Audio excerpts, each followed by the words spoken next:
Isang araw ako'y nadalaw sa bahay tambakan. 15 mag-anak ang do'y nagsiksikan, nagtitiis sa munting barong-barong na sira-sira. Habang doon sa isang mansyon, halos walang nakatira. Sa init ng tabla't karton, sila do'y nakakulong sa lilim ng yerong kalawang at mga sirang gulong. Pinagtagpi-tagping basurang pinatungan ng bato. Hindi ko maintindihan bakit ang tawag sa ganito ay bahay.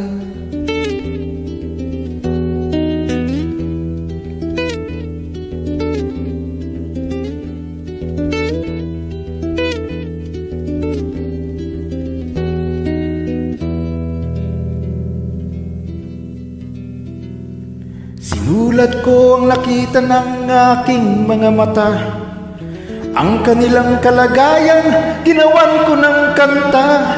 Iginuhit, isinilarawan ng naramdaman, at sinangguni ko sa mga taong marami ang alam.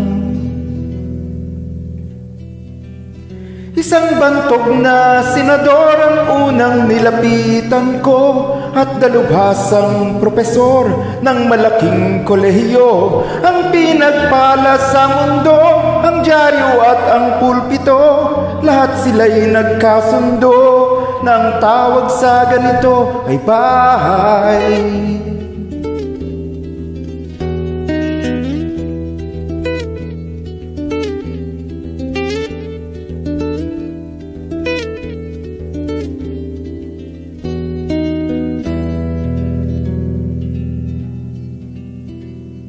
Maghapot magdamag silang kakayod kakahig, pagdakay tutukang nakaupo lang sa sahig. Sa papag na gutay-gutay ay pipiliting hihimlay, di hamak na mainam pa ang pahingahan ng mga patay.